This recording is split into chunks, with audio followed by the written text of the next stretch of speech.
जोर बंधन करो कि हाथ जोर बंधन करो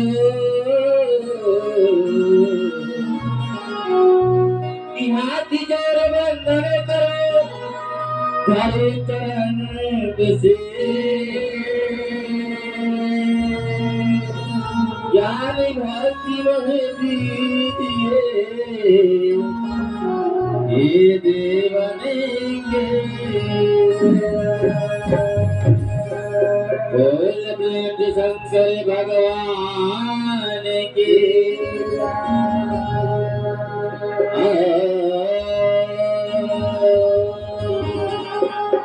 कि सब कुछ दिन आया अपने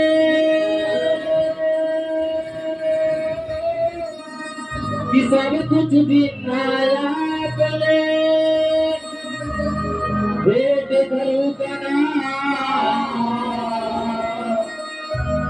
नमस्कार का भेद धरू जोर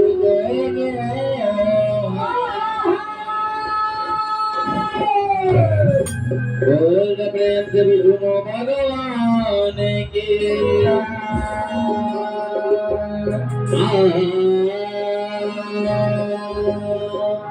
दुख रूप संसार कि दुख रूप संसार जहाँ जन्म मरण के दया करो हे दयामयी हे गुरु कृपा निधान बोल प्रेम से अपने अपने गुरु महाराज की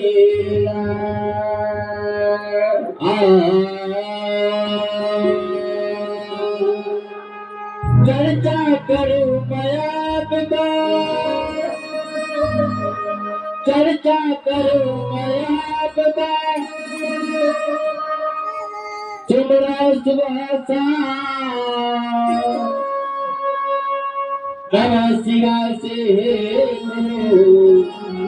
करता तुझे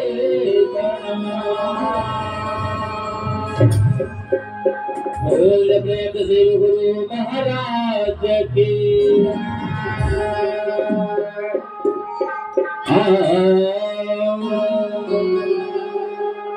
गुरु भाई ने ज्ञान दिया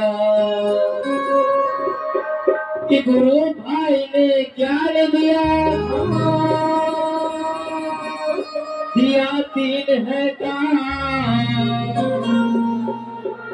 दया मांगना चर्चा करना जब सदा गुरु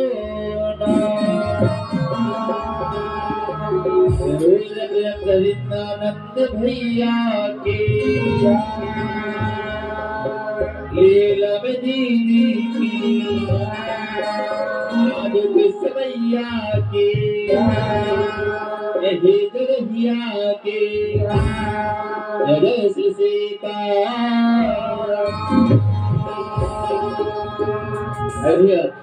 चलते महादेव का पहला साधारण था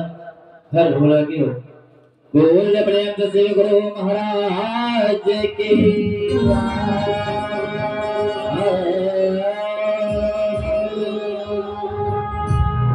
हर भोला भोला बाबा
महादेव दया करियो महादेव।